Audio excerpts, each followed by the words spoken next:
So I want to begin this morning with engaging the story of Jesus coming into the world through the lens of history for just a few minutes. When Jesus was born, Rome was the only power in the world that mattered. This superpower, this empire, extended from England to India in the first century. And Rome was ruled by Caesars. And Caesar, or emperor worship in the first century Roman Empire, was huge. So here's a list of the Caesars throughout the first century. And here's how it started. Julius Caesar, a very powerful, important person, died. And when he died, 12 witnesses came forward. And they said, at the moment of his death, we saw a comet move across the sky. And his son, Augustus, comes forward and says, well, of course you did. This was my father ascending up into the heavens, taking his rightful place among the gods. My father Julius is now God. And if his father Julius is now God, what does this make Augustus?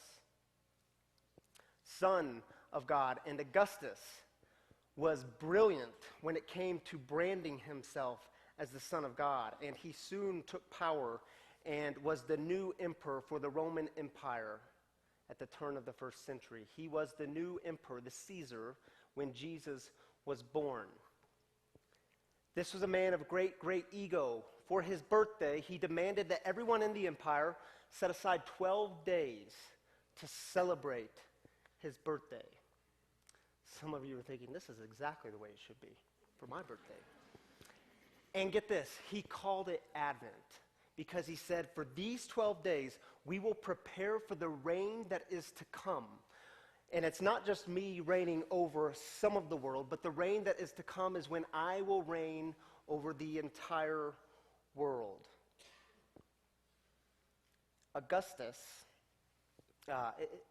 Virgil, he was a poet at the time Augustus was in power, first century poet, right before the turn of the first century.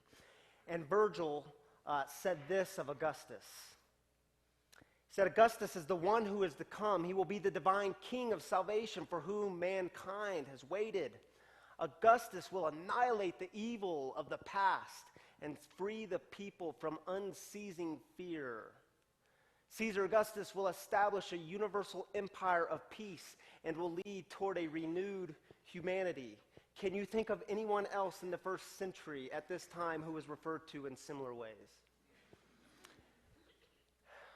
Worship of the emperor was huge. In fact, on first century coins, you see the face of Caesar, and above the face of Caesar are the words, Caesar is Lord.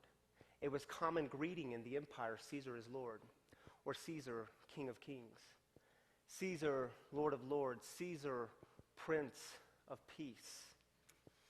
So I want to fast forward in the first century for just a moment to Domitian. Domitian is the new emperor, the new Caesar by the end of the first century. Domitian was interesting. And by interesting, I mean historians tell us that he was the most brutal, oppressive, violent emperor that the Roman Empire had yet seen. Here's what he did. He was known for parading into cities, especially on his birthday. And you see ancient Greco-Roman cities, they would build these altars to the emperor, to the Caesar. Some would even have temples built in their name. And so Domitian would parade through the city, and he would stop at one of the altars, and he would literally demand the people come out and bow down to him. And then he would go to the next altar, and people were demanded to come out and bow, and then the next altar. And if on this day when he was in your town, you chose not to bow to him, you were publicly killed, or you simply disappeared. Historians tell us that Domitian was really good at making people disappear. He was also known for the Domitian Games, which is much like the Olympic Games, what we have. You may have heard of them, which is a whole nother sermon. Another thing Domitian was well known for. In ancient Greco-Roman cities, you have the agora. We'll see these in the Holy Land next week. But in the agora, this was the center place of the city. This was the marketplace. This is the place where you could buy and sell your goods. Domitian said, in order for you to go into the agora, you first have to enter my temple. And when you do, there will be one of my sidekicks there, and he's going to give you incense. Burn the incense unto me and worship me. And then after that, my sidekick will put a mark on your hand or your forehead. And this mark will be your entrance into the city. By the way, if you've ever read the book of Revelation, Domitian, Caesar Domitian, is the backdrop to this book. It is the context for Revelation. You might have heard of the mark of the beast. Early Christians referred to Caesar as the beast, and this mark would get them into the agora. Now, some Christians said, of course, we have to get this mark. We know Domitian isn't Lord. We don't really worship Domitian, but we just have to bow down to him and get this mark, because the truth is we have families and we have children to feed. Now, there was this other group of Christians in the corner of the empire in this city called Ephesus. And they got together and they said, no, we're not bowing down to Domitian.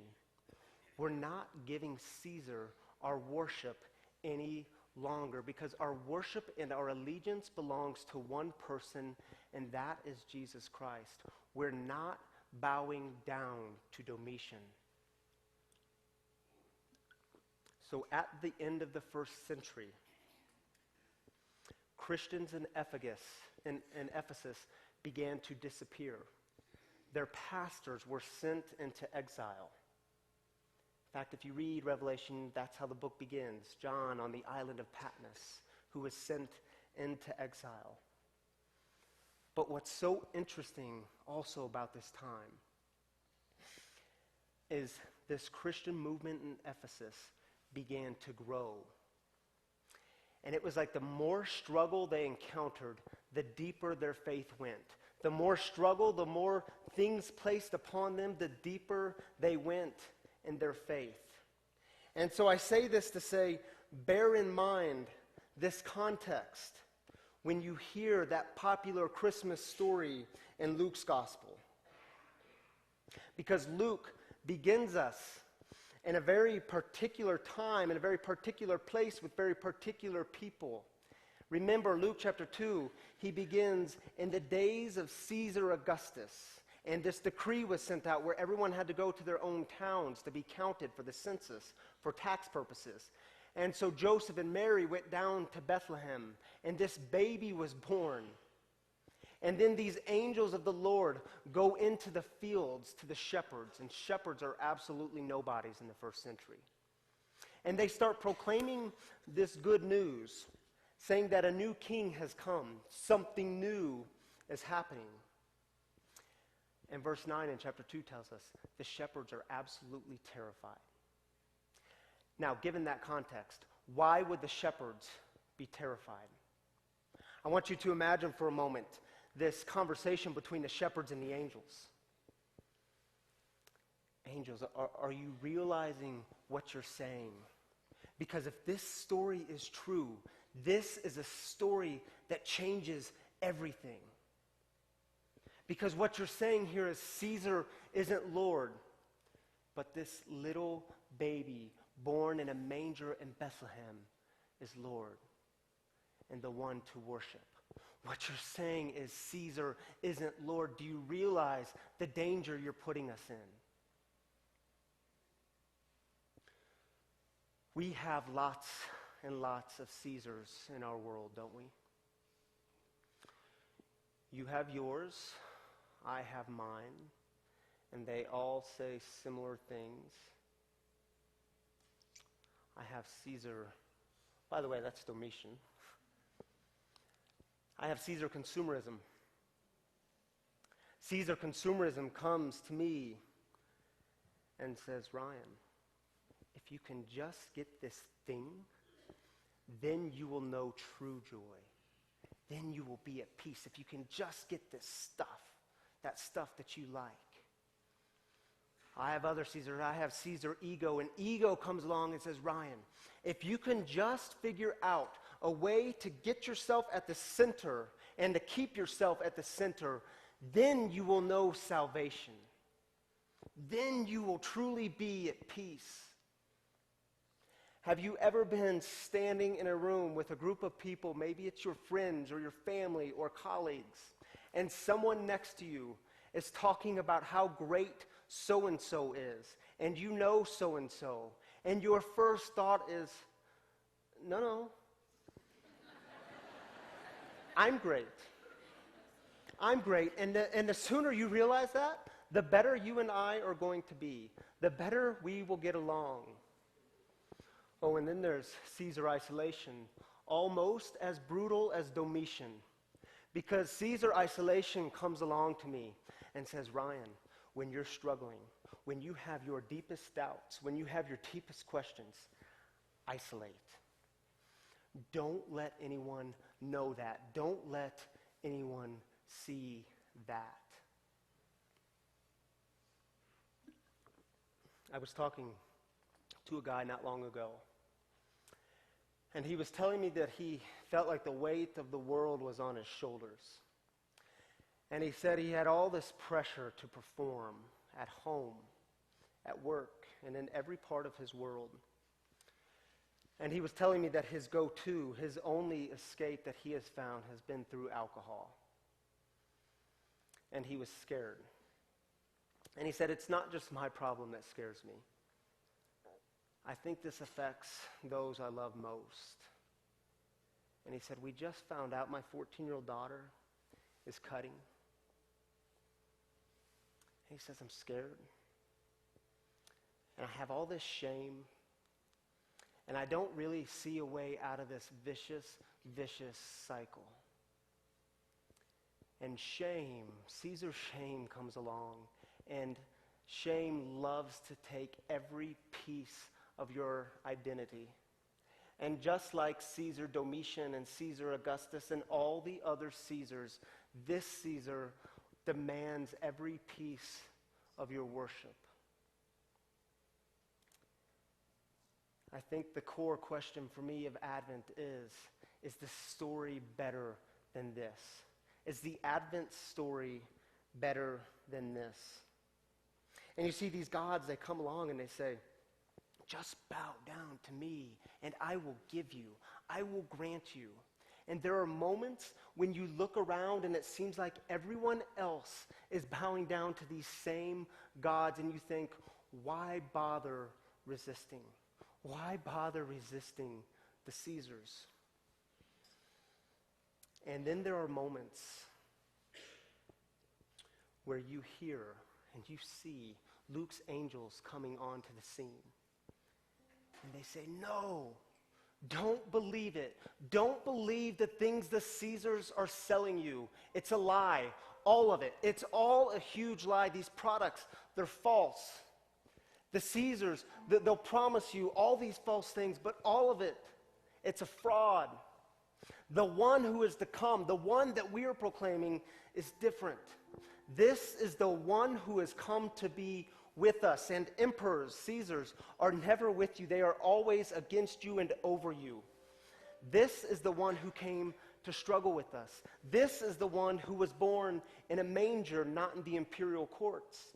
This is the one who was born not to take more power and prestige, but to actually give up his life and to show us the way of love.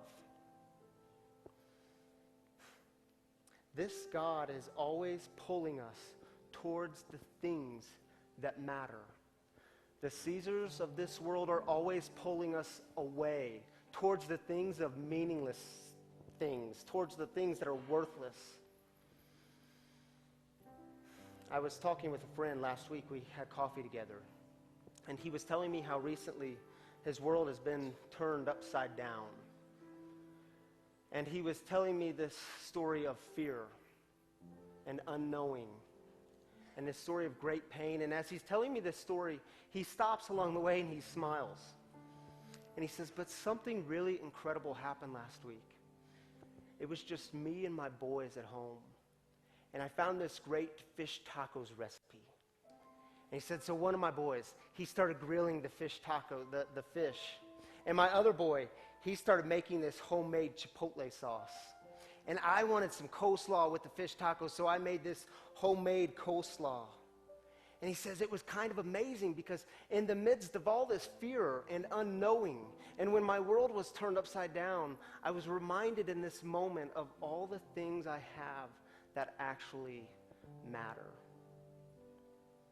You see, sometimes I think we need stories like these to remind us of what it's like to be terrified and rejoicing at the same time, to hold those two things in tension. And sometimes I think we approach Christmas and we try to take all of our fears and all of our questions and all of our doubts and we push them way deep down inside and we try to cover it all up with a big joy to the world because we look around and everyone else is doing the same thing. But I wonder what happens when we instead approach Christmas and Advent through the model of relationship. Because we know this actually creates stories of change.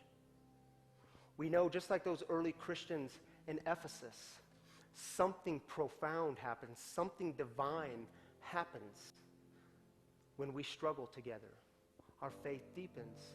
Something happens when we together resist the Caesars. Something happens when we're vulnerable together. And if you're one of those people that says, man, I just want to keep my brokenness and my struggles, I just want to keep those inside. I don't want to share those with anyone. I don't want anyone to know. Can I give you this simple reminder? It is your struggle and your brokenness that will make you a safe place for other people. And I think we need more safe places.